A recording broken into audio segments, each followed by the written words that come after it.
found that a couple of years ago, when my life got really, really busy, I've got two young kids, and I started a business which got really busy. I found that I just couldn't find the time to sit by myself for 20 minutes. With young kids and a busy job, there literally is no time to sit still. That was my experience, at least. There is no time where you can sit still for 20 minutes and do nothing else. Life is just too busy. And I felt that I was gravitating back towards that anxiety that I know comes from just being too stressed. And I thought, okay, this mindfulness stuff, I believe that there is really a lot of value in it, but I just can't find the time to fit it in. And then I thought, well, I have to be able to use the material in another way that fits in with the busyness that is just a reality for me at the moment. And that's how I went on to develop the steps and the techniques, or adjust some of the techniques that other people have developed, but adjust them in a way that make them just a little bit more practical for when you have a busy life. Mm-hmm. Welcome to the Weight Free Wellness Podcast. I'm Tara Bachland, and today's guest is Dr. Chantal Hofstee. She is based in Auckland, New Zealand, born in the Netherlands, and lives and breathes mindfulness. She's a clinical psychologist, mindfulness trainer, and author, and is a strong believer in taking control of your happiness rather than seeking it outside of yourself. I had a wonderful discussion with this beautiful lady. So cool that I get to meet and discuss with people with such helpful tools, and that they share these tools on the podcast. And they're people from all over the world, all kinds of professions that lend to health and wellness. And here they are contributing to the Weight Free Wellness Podcast for all of us to enjoy. I encourage you to check out weightfreewellness.com and subscribe to let's say that you're listening to this. If you know that you're a listener to information, subscribe to the audio podcast, which you can do by just going to the website, either scrolling all the way down, or if you're on your desktop, you go to the right and you'll see in the right sidebar a couple of options of how to subscribe for your iTunes device or your Android. You also have the option to subscribe to the newsletter, which I would encourage you to do regardless, because you'll get a summary of any podcasts that you might have missed. But most of all, you'll get exclusive invitations to live events. That is including some live podcasts that we do, and also some live Q&A sessions and some other cool stuff that I have in the mix that are still being developed. So I encourage you to subscribe there. Also, if you didn't already know, we have some great resources like some recipes with health and wellness insights. My book also about body typing, and a cool, fun body typing quiz are there as well. So lots of cool stuff to check out, and lots of topics regarding health and wellness. So there's a little bit of something for everybody. So I'm going to move us along into this interview because Dr. Chantal shares such valuable information, especially for the busy woman. It seems, she really appealed to me in that way. And definitely being a busy woman, a mom, a wife, a business owner herself, she definitely talks about how she strives to walk the walk as well. So here you go, enjoy. But the idea of minute mindfulness kind of mentality is very intriguing, because evidently everybody around the world, you're in New Zealand, originally from the Netherlands, so we can all around the world relate to dealing with stress and having so little time to address the mindfulness aspect. So I may be getting ahead of myself a little bit. Will you share a little bit about your background? And you're a psychologist, correct? Yes, that's correct. And you got into mindfulness while you were in your postgraduate studies? Yes. I studied in the Netherlands, and as part of my studies, I was introduced to mindfulness.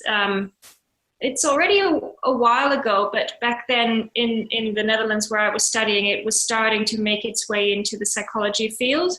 And I was fortunate enough to have a professor who introduced it to me.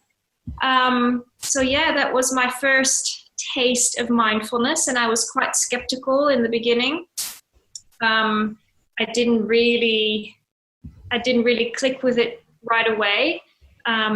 But luckily, that professor was really able in explaining how it affects the brain and how it affects stress, and it began to make more and more sense and feel less and less foreign to me. And that was about 10 years ago. So I remember I was watching your video, which is really great. I highly recommend people check out your website thoroughly because there's a lot of great sources just on your website. But you were saying that you're kind of you're a real go-getter type. So did that kind of lend to your skepticism as far as will this mindfulness thing work? No, the thing that made me more skeptical was the links to Buddhism, which at the time I was a little bit skeptical of. But yeah, maybe in a way, because I am quite a high achiever and a go-getter, that the idea of sitting still and doing nothing didn't really appeal to me at all. That was the opposite of what I wanted to be doing. So I had a bit of a struggle with it in the beginning, but at the same time, quite early on in life, I had a lot of stress, and looking back, I think I had burned out. I didn't recognize it at the time, even though I was studying psychology, but looking back, I can see that I had all the symptoms. So at the same time, I was skeptical, but also quite desperate for something that could work and that I could understand. And what was so great about this professor was that, so in psychology, most of your study evolves around the brain. How does the brain work? And he really went into explaining how does stress work and how does mindfulness work and how does it just make sense that mindfulness reduces stress. And for a lot of symptoms, whether it's depression or anxiety or frustration and anger, usually if you take the stress out of the system, those symptoms will also reduce drastically. So scientifically, it just made sense. And then understanding and knowing something and putting it into practice is a whole other thing. Mm-hmm. The way it was taught to me was much more of the meditation side of it, sitting still for long periods of time, focusing on your breathing and focusing on your senses, which is really, really valuable. But I found that a couple of years ago, when my life got really, really busy, I've got 2 young kids, and I started a business which got really busy. I found that I just couldn't find the time to sit by myself for 20 minutes. It just, I mean, with young kids and a busy job, there literally is no time to sit still. That was my experience, at least. There is no time where you can sit still for 20 minutes and do nothing else. Life is just too busy. And I felt that I was gravitating back towards that anxiety that I know comes from just being too stressed. And I thought, okay, this mindfulness stuff, I believe that there is really a lot of value in it, but I just can't find the time to fit it in. And then I thought, well, I have to be able to use the material in another way that fits in with the busyness that is just a reality for me at the moment. And that's how I went on to develop the steps and the techniques, or adjust some of the techniques that other people have developed, but adjust them in a way that make them just a little bit more practical for when you have a busy life. Mm-hmm. It sounds fabulous, and I'm so excited to get into it more because we all do live busy lives. And what I also really liked, what I came across in your material, is you make the distinction between the red brain, the orange brain, and the green brain. And I think it's helpful. I would imagine it's helpful to many because I think we're so used to being in the red brain or the orange brain state, and to be able to identify what the green brain state is, then we can almost like crave getting back to it. Would you mind giving us a synopsis of what those states of brain are? Sure. So red brain, orange brain, green brain has really become the foundation of the material. And I absolutely love it because it's simple and it's practical and people can really quickly identify with it. Your brain stays the same whether you are in a stressful situation or in a situation that makes you feel happy. But what happens in your brain changes drastically depending on what you're thinking, what you're feeling, what you're doing. So as soon as I begin to work with people, I want them to understand a little bit about how their brain works. They don't have to understand all the nuts and bolts of it. That doesn't matter. But to understand the basics can be really helpful. So what I always say is your brain has 3 different states: red brain, orange brain, green brain. And you can see this as a spectrum with bright red on one end of the spectrum and nice soft green on the other end. Where you are on the spectrum is determined by the situation partially, but a lot of it has to do with your thoughts. Red brain is your brain on stress.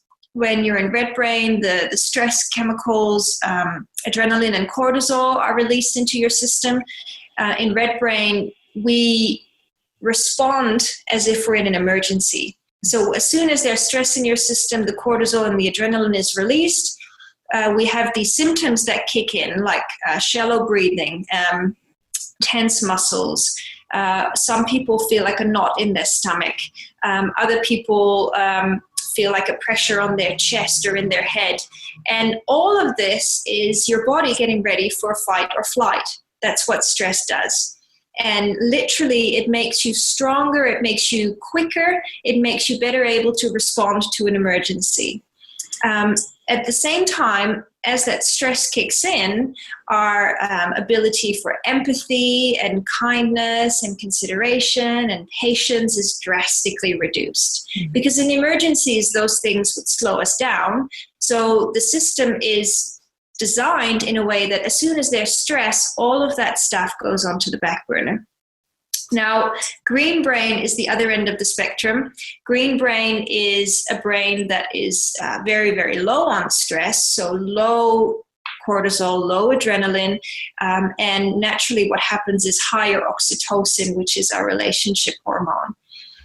In green brain, our muscles are relaxed, we sleep well, we feel well, our digestive system works well, our breathing is slower and deeper, our heart rate slows down, our blood pressure, blood sugar calms down, and emotionally, we can process what happens to us. We don't have to suppress things. So usually we feel a lot better. And when it comes to social relationships, we are kinder, more patient. We can put ourselves in the other person's shoes.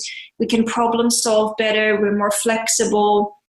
So I sometimes refer to it as red brain brings out the worst in us, green brain brings out the best in us. It's not that you have become a different person, it's just that green brain brings out the best version of you. And orange is in the middle. It's the neutral middle ground. Orange, I sometimes call it the to-do list brain or the achieving brain. It's when you're not fully stressed out, but you are also not fully relaxed and present.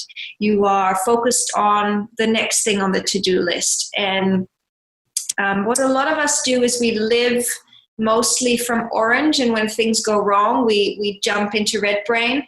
And then at the end of the day, or when we're on holiday, that's when we go into green. But what I found and what I've been teaching people now for a couple of years is how you can live from that green brain state. How you can reserve red brain for actual emergencies, what it was designed for, and live and be productive in the green with a tight rein over those stress chemicals. So what do you think is practical for us in aiming to be in the green brain?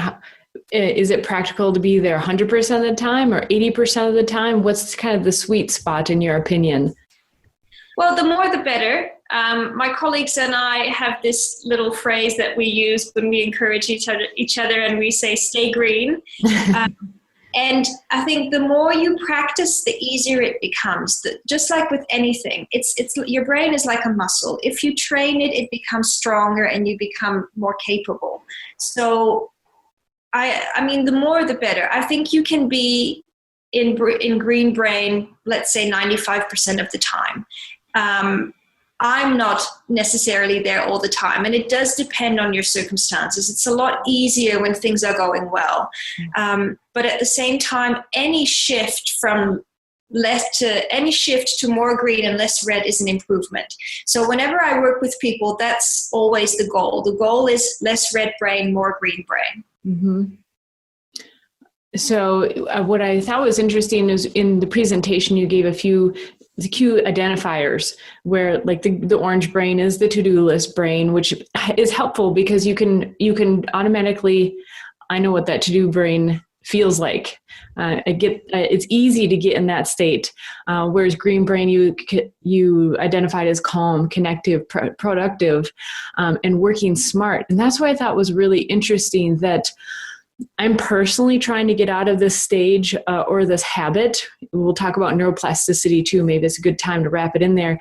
Working to get out of this habit of, I'm sure the environment that I grew up in had a lot to do with it, but getting out of the red brain state where it's like the things that I'm thinking about doing aren't an emergency, but I make them an emergency in my mind. And what was really appealing is that you said that the green brain state, you can actually be more productive and feel good at the same time. To me, that's like, could that really be? Yeah, and it's probably the most commonly asked question. And I call it the productivity myth, that people believe they have to be stressed in order to be productive. And usually it doesn't take too long for people to actually become aware that they have had moments where they were in the green brain and they were highly productive. Most of us will have had times where we were doing something and we were present with it. We were in the moment, we were enjoying it, and we were highly, highly productive.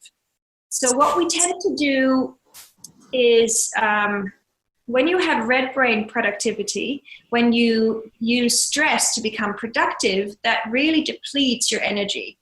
And as a result, after that, you crash.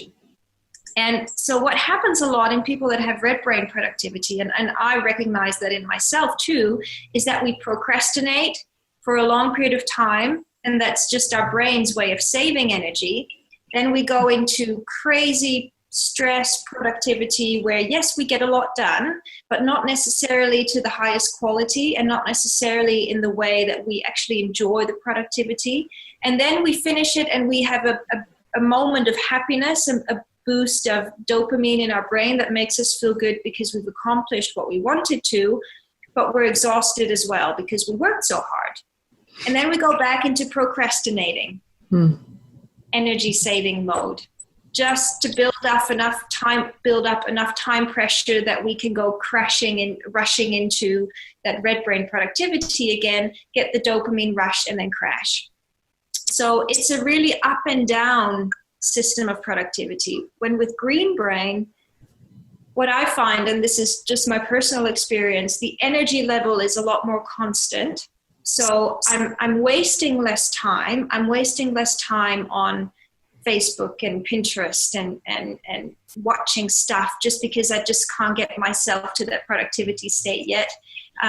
So I'm wasting less time and I'm enjoying it more. I'm more present. I take more breaks. So I don't have that build up to that stressful productivity and then the accomplishment and then the crash. It's a lot more constant energy where I take regular breaks, where I'm more present with what I do, where I waste less time.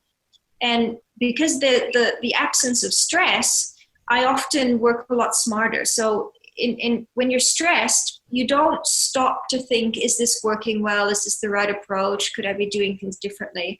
When you're in red brain, it's just go, go, go. And if something doesn't work, instead of reevaluating and analyzing and redirecting, we get frustrated and we just work even harder. Mm-hmm. So in red brain, what we often do is we keep doing the same thing, expecting a better outcome. Mm-hmm. And in green brain, we have the flexibility in our mind to go, okay, this isn't really working. What else could I try? Or how could I do this differently? Where in red brain, we have tunnel vision. That's literally what stress does. Stress gives us tunnel vision. Green brain, the absence of stress makes us flexible. It makes us creative. It makes us see new ideas and different angles and ways to work smarter. So yes, you can absolutely be productive in red brain. I've worked many years from orange red and I've accomplished a lot. But in the process, a lot of us sacrifice our happiness and our health And if you're not careful, it can damage your relationships. And yes, you're highly productive, but at what cost? When in green brain, you can be just as productive, if not even more productive, without having to pay such a high price. So I think our brain works at its best in green brain. That is just, everything just works easy and natural. And it doesn't mean that it's perfect, but that's what we were designed to live from, that green brain. Instead, most of us are living from red brain, and then we wonder why we struggle with anxiety and depression and chronic fatigue and digestive issues and sleep issues. If you look at how the brain is made, it's actually not such a mystery. Working from red brain for a long period of time or too often will do damage, because it wasn't designed to work in that way. It's a little bit like driving your car with the handbrake on. Yes, you might get from A to B, but you're going to be doing some damage sooner or later. And I'd like to get into neuroplasticity a bit. I imagine you don't I didn't see you get into this much, but I imagine and have read other places that the environments we grow up in, that trains our brain to so if we grew up in a red environment, that's the way we're going to automatically tend to think. And just means that we're going to have to put some work and effort into training ourselves into the orange and green states. And would you share a little bit about neuroplasticity, and a little bit more too? Something I pulled out of your talk is that you name that your circumstances don't determine where you're at, it's your thoughts. That I found very poignant as well. Well, you're absolutely right. Our history and our environments, they influence us a great deal. And if you grew up in a red brain environment, then it's very, very likely that you will be recreating that red brain environment in your own life, because that's what your brain is used to. So whether we like it or not, whatever we do becomes stronger. So if you do a lot of stressing, you become very good at stressing, because your brain is literally shaped to accommodate for that.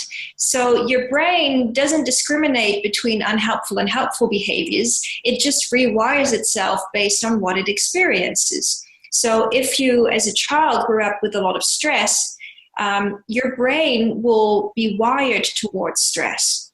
And even as an adult, even though you might not be in that same situation anymore, and you have a very different life from what you had as a child, your brain is still wired in that way. And that's why, for example, we often find ourselves doing exactly those things that we hated in our parents, or we find ourselves feeling exactly the same way that we felt when we were growing up. Even though the situation is different, we might act the same or feel the same. Not because our situations are the same, but because our brain was wired that way. And it's a natural phenomena. It's not necessarily always great, because we can't choose our history, we can't choose our background. But neuroplasticity, which basically means that you can rewire your brain, gives us a lot of hope in that sense, because it tells us that through conscious practice, you can rewire your brain. And let's say if you come from a background that was very stressful, then naturally your home base would be red brain or orange red. Now with mindfulness practice, you can change what your home base is. You can rewire your brain to become better at managing stress, to become better at being mindful. And the more you practice that, the more your brain literally changes itself. So they've done some amazing studies on this, and what they showed was that it takes about 6 to 8 weeks for physical changes in the brain to be detectable by brain scans after 6 to 8 weeks of mindfulness practice. And what we see in those scans is that the fear center of the brain, or the stress center of the brain, the amygdala, literally shrinks after 6 to 8 weeks of practice. So the part of the brain that sort of signals the alarm, sounds the alarm every time you feel stressed, literally becomes smaller, and the rational analytical parts of the brain, the prefrontal cortex, which is behind the forehead, literally becomes bigger. So what we see in the studies is that through mindfulness practice, your prefrontal cortex, which is the sort of, I sometimes call it the smart brain, which is behind the forehead, becomes better at controlling the emotional brain. And therefore, stress won't kick in as quickly and as often because you have literally changed how your brain works. You really literally adjusted things in your brain. Mm-hmm. So would that in turn help us, because we don't always notice that we're behaving in that way until someone says, you're just like your father or something like that. So I would imagine just by what you're describing that literally that forebrain having the insight to see what's going on emotionally, you have better insights even of yourself. Yeah, everything, all change starts with insight and awareness. If you're not aware of something, you can't change it. Mm-hmm. If you're not aware of something and acknowledge it, you can never work on doing something differently, because what are you working on if you're not acknowledging what you want to change? So the main, or one of the most important techniques that I describe in the book is called acknowledge, link, let go. And without that acknowledgement, without that awareness, you can never get to where you want to be. You will always be looking at other people, either blaming them for how, or looking at them, wanting them to give you that change that you need. So mindfulness is all about observing what's going on without judging it, with kindness, so that then you can actually work on changing that very thing. But without the awareness, without the insight, without acknowledging that to yourself, it's impossible to change it. So by what you've said, it sounds like you said the last couple of years have been really busy with having 2 little ones and a growing business. And you wrote a book somewhere in that timeline too. So obviously you practice what you preach. What are some things that you apply daily, or some of your practices that really help you get through the day to still be in hopefully the green state and happy and healthy with your family and friends? I do a lot of things, and let me first of all say that I do these things because I know without them, I won't be able to stay in green. So my goal for every day is to be as much in green as possible, because that will make me happier, healthier, but it will also make me more productive, and it makes me a nicer partner and a better mother and a nicer colleague. So for me to be the best that I can be, I can't just rely on my discipline and my motivation. I actually know that I need that green brain, because as soon as I'm stressed, I just can't be the best version of myself. So I don't have a lot of time, but I've found ways to make things that I do anyway and turn them into green brain activators or mindfulness moments. And one of the things I do is I wake up really early and I go for a run. I don't go for very long, usually just about 10 minutes, but for me, that really helps me to, first of all, wake up, but it also helps me to be present and to have a good, energized start of the day. And I use that run not as thinking time. I don't allow my brain to think about all the things I have to do. It's just about being present for that run. So I make a mindfulness exercise out of it. So I feel the ground, I hear my feet on the concrete, I listen to the birds, I feel the wind on my skin, and I do that for about 5 minutes. And then the other 5 minutes, I think about 3 things that I'm grateful for. 3 little things. It doesn't have to be huge. I think the smaller, the better. And then the last bit, right before I'm back at the house, I set one clear goal for that day. One specific thing. So for example, today from 10 to 11, I'm going to be writing, and I'm not going to be doing anything else. And I make that goal very clear and very specific because it just helps me to stick to it. Mm-hmm. What I also do is I love my morning coffee, so I make sure that every day I have a good cup of coffee. I've identified that a bad cup of coffee puts me in red brain, so I avoid that. So I don't compromise on that. I have a good cup of coffee and I don't look at my phone or start working. I really just have the coffee and make that my mindfulness moment. Morning cuddles with my kids, I find that really important. The days that I am at home, what I do is after breakfast, I turn on the music and we have a morning dance, just a way to connect and to have some fun together. And during that, we start tidying up the kitchen. So these are things I would normally do anyway. I would go for that run, even though it's just 10 minutes. It's just something I need. I would have that morning coffee. I would tidy up the kitchen. But it's all about doing it with intention in ways that naturally activate my green brain. Mm-hmm.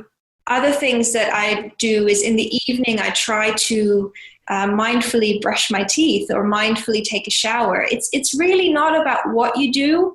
It's more about how you do it. And I think the key is to become more and more in control of your thoughts.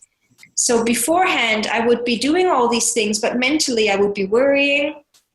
I would be already thinking about all the things I had to do at work, or I would be anxious about something, or think back to things that happened in the past that I could feel anxious about.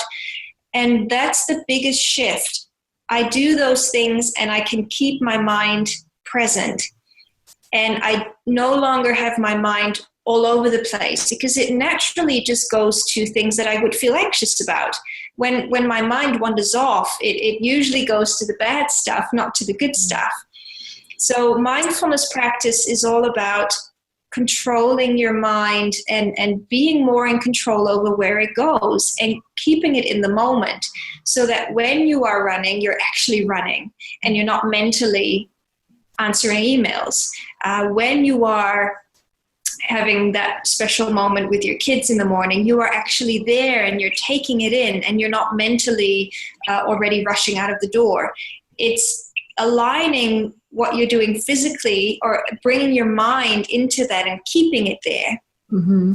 And then observing that with kindness. So when things go wrong, for example, when a cup of tea gets knocked over, or when I spill something on my shirt, or when I leave 10 minutes late and get stuck in traffic, I don't allow myself to whine and complain about that in my mind. I don't allow myself to judge and to be really self-critical about those things. I make myself be kind and non-judgmental about that. Mm-hmm. It doesn't mean that bad things don't happen. It's just that you think about them differently. And when you think about them differently, they don't impact you in the same way. Mm-hmm. I'd like to get back to that, but I have to ask first of all so how old are your kids? 4 and 1. 4 and 1. So yeah, pretty little, busy household. I would imagine that when you're putting away the dishes or cleaning up the kitchen and dancing, I would imagine that it just creates a different atmosphere with the kids, that they cooperate more and it just starts their day out really wonderfully. Yeah, and it does. And my morning routine has really, really changed. And the reason I really change it is because I want my children to remember our mornings as positive. Mm-hmm. And the morning, it would usually be the time that I was rushing. And when I'm rushing, I'm not a nice mother. And I'm not connected to them. I'm not connected to myself when I'm rushing. So that was really the main reason that I decided, okay, I'm going to change this routine, because our mornings are not fun. We are rushing out of the door. We are nagging. We are complaining and where is this and where is that and why haven't you put on your shoes yet and where did you put that now? And I decided this is not, because that can easily become a habit. It happens without having to do anything. And before you know it, every morning you're in the same negative routine. And then everybody starts the day from orange or red brain. Mm-hmm. And it also meant that I had to let go of some expectations. There are days where we can have a tidy kitchen and have a lot of fun.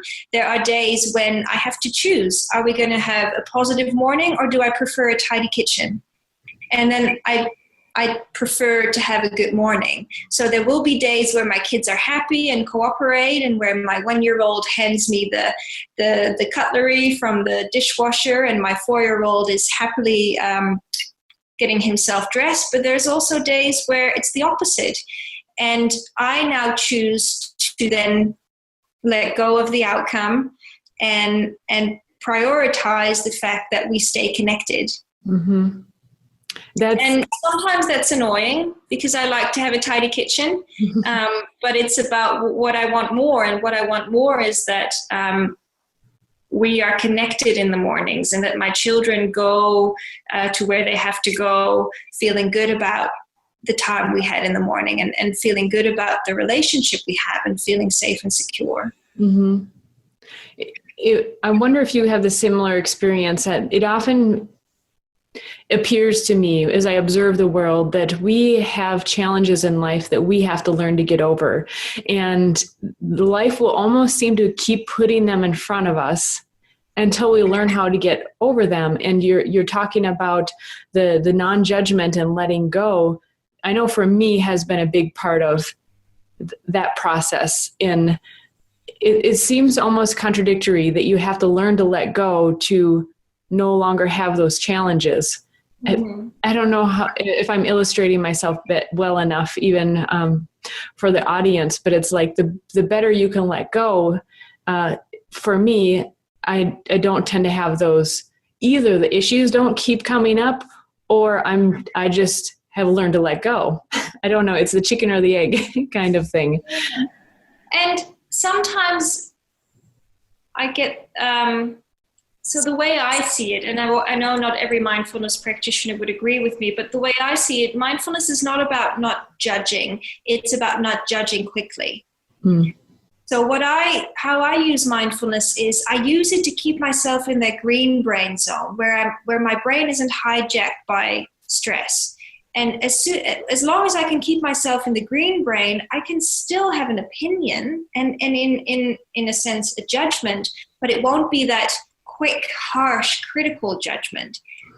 So for example, not too long ago, I had a morning when it didn't go the way I hope and the way I intended to go. And I did, there was chaos and I wasn't able to stay calm and kind about it. And then as I was going to work to meet my colleague, I'm not pretending that it was fine. I'm not saying, oh, well, I'm non-judgmental about that and it doesn't matter. No, it does matter, because when we make mistakes, it does matter. But it's how you look at those mistakes. So beforehand, I would beat myself up about it, and I would go into the horrible zone of I'm such a horrible parent and I'm such a horrible person and what's wrong with me? Why can't I just get it right? And now I just go, well, that didn't go very well, did it? I breathe it out and I let it go. And then I go, okay, so what can I do to make sure this doesn't happen again? What happened this morning that triggered me? How can I prevent that from happening again? Is it that I'm not getting enough sleep? Is it that I need to change something in our morning routines? Is it that a certain behavior in one of the kids actually needs to be addressed in a different way? So mindfulness is not about not judging anything anymore and letting everything go and then you're just happy all the time. That's not what it's about for me. What it's about for me is I don't judge quickly. And I look at things with kindness. And if it was a bad situation, mindfulness doesn't tell me that it wasn't a bad situation. It was. But if you look at that with kindness, that's where you can come up with ideas. That's where you can create change. That's where you can analyze what actually went wrong and do something about it. When you're being harsh and critical and judgmental, you don't come up with new ideas. You don't look at things in a way that gives you insight. You just make yourself feel even worse. So it is about letting go, but that's not the end of the story. You let it go, and then you create that space, because by letting go, you enter into green brain. And in green brain, that's when you go, okay, what would help? What can I do differently next time? What is it that I'm not seeing? And usually that's when you see things more clearly, and when changes and things that actually need your attention stand out, where in red brain you didn't even see all of that. All you saw was the trigger and then how bad you felt. Mm-hmm. Yeah, those are really important distinctions, especially the non-judgment part, which if you're in any kind of like yoga studies or especially yoga studies, we've had so many talks in environments like that, and you can get different interpretations. And I think the distinction that you're making is very helpful in the sense that you're saying it's not that you're not judging, but you're not being immediately critical, maybe is another word to use. And being discerning about how you're thinking about yourself, to not get in that pattern of just beating yourself up, but to let it go and then assess from a green brain state, hopefully. Yeah. I sometimes say to my clients, and they often find it a bit confusing, you can be angry in green brain. You can be sad in green brain. It's just that it looks and feels very different from red brain anger and red brain sadness, where in red brain sadness or red brain anger, you just get stuck and you get into this cycle that just makes it worse and worse. In green brain anger, for example, so I'll give you a practical example. So me coming home after a long day at work, finding the house is a complete mess, my red brain anger would be, oh my goodness, how many times do I have to say, I really, really, really need you guys to tidy up. This is driving me insane. Da, da, da, da, da, da.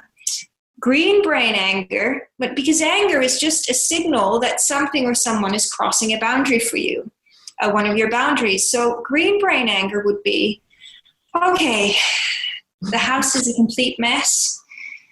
That really, really annoys me. And then I just breathe that out and let it go. What would help? What would help? And then I have different options. I can just let it go and remind myself that it doesn't really matter. Or I can say, you know what, it does really matter. And I do want something to be done about this. This evening, after the kids are in bed, I'm going to talk to my husband about it because this is actually really bothering me.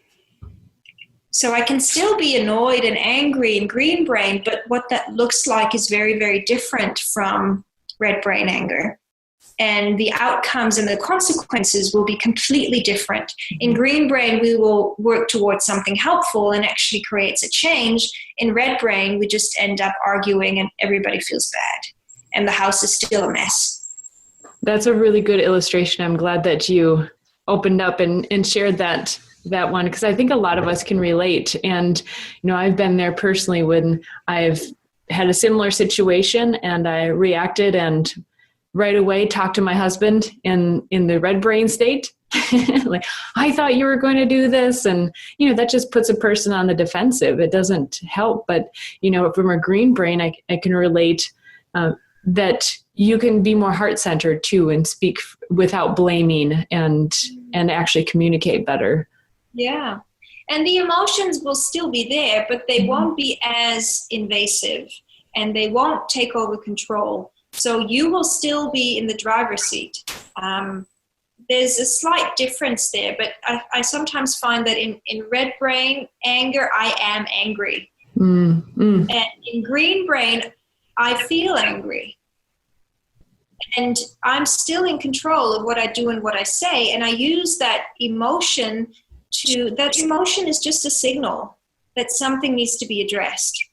And I'm still in control. I can still be kind. I don't have to, it doesn't take over. Where in red brain, whether it's anger or sadness or fear or anxiety, it has a way of taking over. Mm-hmm. And in green brain, you are still you, but there is that emotion as well that is signaling to you that something needs your attention.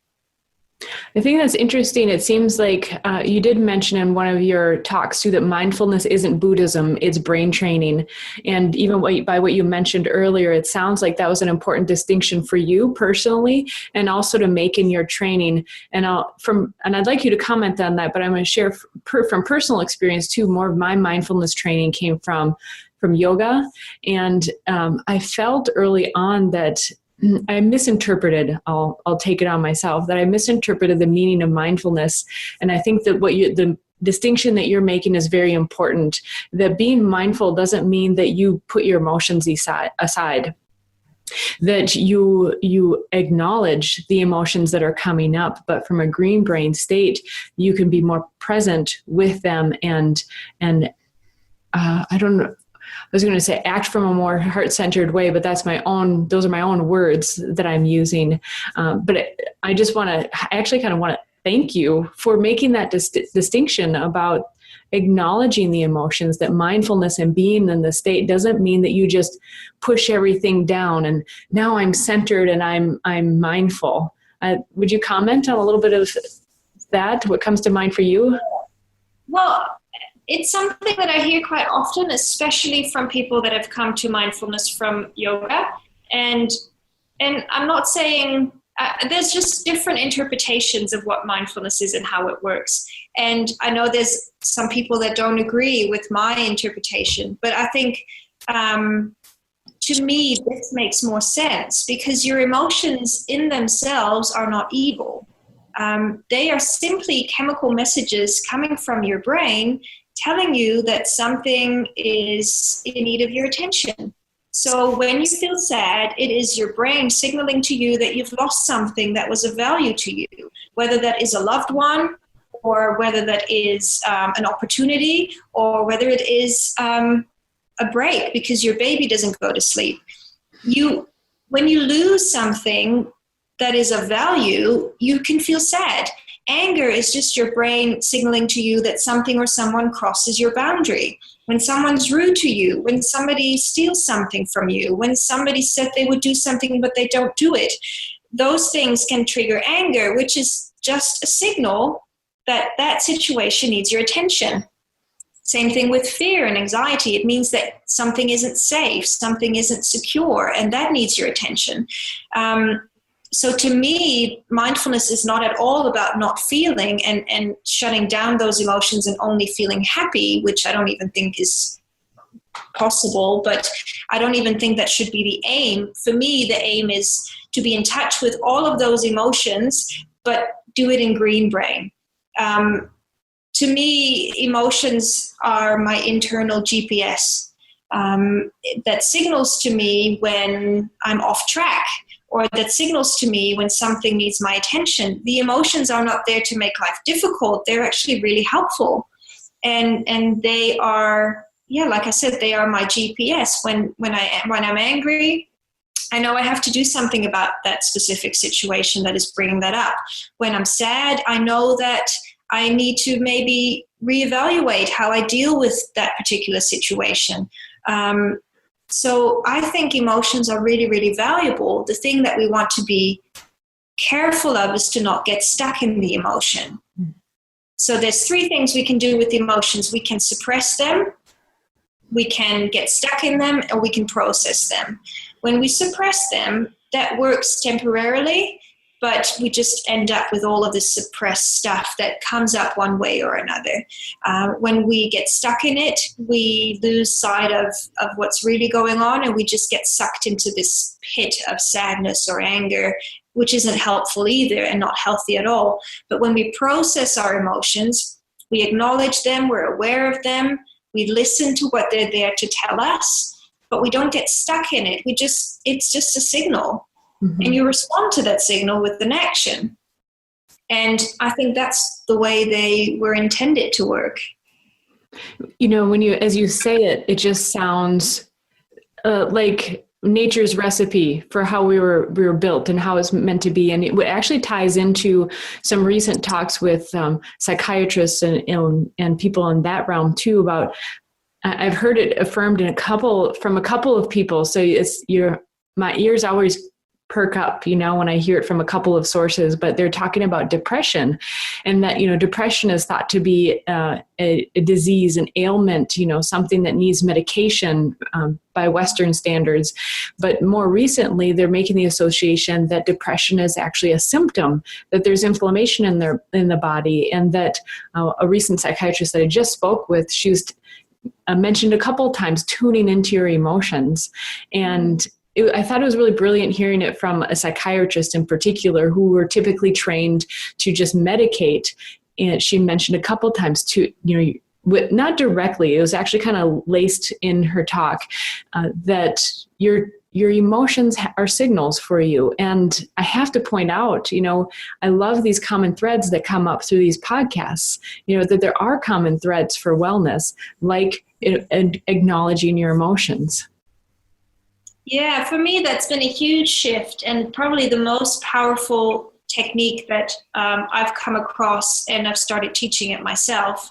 It was taught to me by a counselor called Pauline Skeets. And I think a lot of us focus on not feeling what we're feeling. But then as a result, it only becomes bigger, because you can compare it to an internal fire alarm. It starts beeping, not because it's there to annoy you, but it's trying to get your attention because you need to do something. Something is not right, and that needs your attention. And we just constantly try to hit the snooze button, or we try to not hear it. But if we just listen to it, respond to it, see what the problem is and address it, then the alarm will stop. It's really quite irrational to try to make an art form out of ignoring the signals, when actually they're there for a reason. They're not there to bother you or to make your life hard. Your brain is trying to tell you something. And usually I find when you just listen to that with kindness, without beating yourself up, and address the situation, whatever it is, then the signal disappears. Yeah. I always struggle with how much to share about myself in this podcast, because I want to keep asking questions of the guest and the expert, but I find stories to be so relatable. And so I'm going to share a short story that was really made a difference in my life. So we live in an area that's called the Midwest of the United States, but the upper Midwest, which is, at least in this area, is culturally known to be a little bit more reserved as far as people go. And as a teenager in high school, I went on foreign exchange, and I initially wanted to go to the Germany, Austria area, because I have ancestors from that area.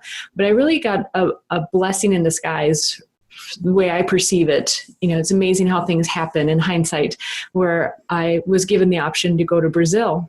And I did go to Brazil, and the real blessing was that through that culture, it really opened me up to feeling emotion, where in our area in the United States, maybe, I don't know if so much more now, but you can definitely find very warm people, and they're very warm and kind, but just, the boundaries are a little bit closer. People are not as touchy-feely, but I went into an environment where people are not only touchy-feely, they kiss each other and they cry on a whim. And it was really a blessing in disguise to have that kind of jar that out of me. And I'll kind of extrapolate this a bit and get your thoughts on it too, that of course, all around the world, there are people commenting and reacting to our recent election and inauguration of a recent president. And it seems like that circumstance is having a similar jarring effect. Like, we've been able to live comfortably as a country and even worldwide within our certain paradigms, but we are now given circumstances that are shaking us. And what I hope, and I brought this up several times in recent podcasts, is I'm trying to point out the silver lining, that it's not all bad, that in a way it's actually getting us to get in touch with our values and who we really are, or at least to recognize our emotions at the least, right? Yeah, absolutely. And I think what happened with the election and how, and the response to that, and I can't fully identify with it because I'm not living that, I'm quite far away. But from what I have seen, in a way, it reminds me of, every one of us at some point in life has difficult circumstances. And there's two options you have. You can fight it, or you can, in a way, the word that comes to mind is you can surrender to it and learn the lessons that are there. And surrender doesn't mean that you don't stand up for what's right, but there's a difference between standing up for what's right coming from the green brain or coming from the red brain. Yeah. And I think as long as you are fighting a reality, you're going to get yourself stuck in red brain. And in my experience, not a lot of good comes from that. Usually it's just more damaging than beneficial. If you can accept what is with kindness, without letting go of your values, without letting go of standing up for what you believe in, but when you can accept what is with kindness, and then ask yourself, hey, what would help? How do I want to respond to this?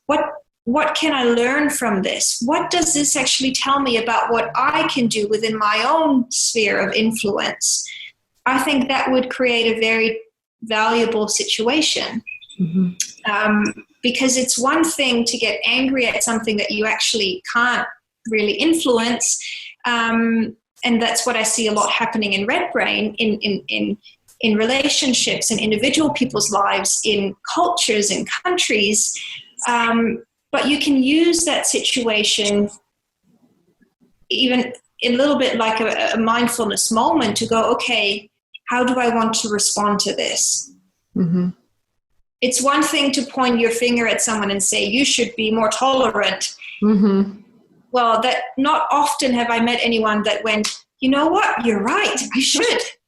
I'm so glad that you pointed that out to me. That's not how it works. But if you can use that situation to go, you know what, tolerance is really valuable and really important to me. How can I be more tolerant? What can I do that actually changes my sphere of influence? I think that would be something that would be very enriching and more fruitful. Which is easy for me to say because I'm not in that situation. But I think we all have situations and things thrown at us that we don't choose, that we don't want, but it's a reality. And as long as you are fighting that reality, you're just getting yourself more and more stuck in it. And before you know it, you're doing the very things that you are blaming the other person of doing, just in a slightly different way. And that's when you have red brain. If you can tap into that green brain, you can learn the lessons from whatever it is that you're facing. And there's always good in it. There's always possibilities in there that you couldn't see from the red brain that you can see from that green brain perspective.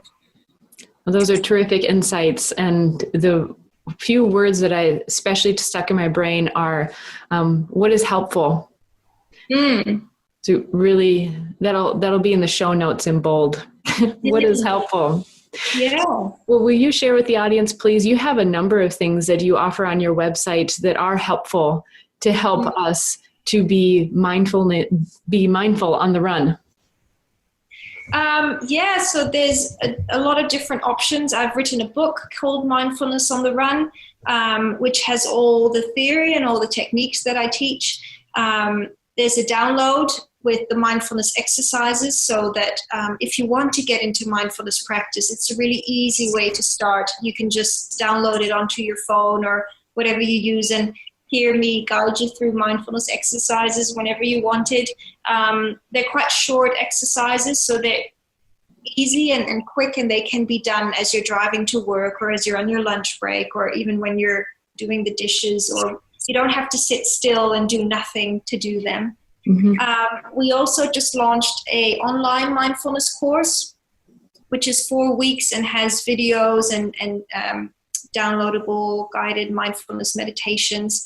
So there's a lot of different things that people can do if they want to start a mindfulness practice, which is on the one hand really simple, but to actually do it and to keep doing it can be really challenging. So we've created these resources to help people to stick with it and to find a way to make it easy and practical and doable. So if anybody is interested in those, you can all find it on my website, drchantalhofstee.com. I definitely recommend checking out your website too. There's some terrific resources, and I don't exactly know what the exchange rate is between the US dollar and it's the New Zealand dollar, right? You call it a dollar as well, but I don't think it's too far off. They're very reasonably priced. And what's amazing is we can do this commerce cross countries like this, that you can have access to such wonderful materials that back in the day, we may not have heard of you, but I'm so glad that I did find your information, which to me, mindfulness on the run, it can seem like a hyper, something for our hyper society, but in talking with you and reading your material, it's very practical. It's very grounded. It seems very, very real, not just a fast food packaged program. No, and I think a lot of people mistake quality for quantity. You don't have to necessarily meditate for an hour a day. You can do it for a short amount of time, but you have to have the right techniques to actually make it work.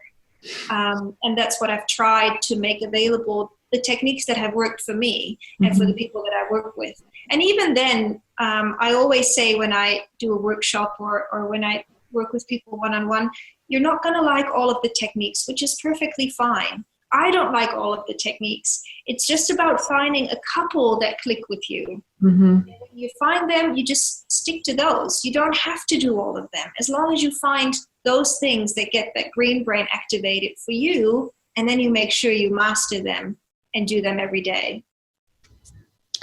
Those are great words of advice. I want to confirm your website is renewyourmind.co.nz for New Zealand. Yeah, there's two. There's a .com one, which is my name, drchantalhofstee.com, but we also have a New Zealand one, which is renewyourmind.co.nz. Great. I'll put those both in the show notes as well. I really appreciate you coming on, taking the time to be with us and share all of your insights. I am blown away and very grateful for even what I've learned through you. I hope to stay in touch. Yeah, thanks for having me. Have a wonderful day. Me too.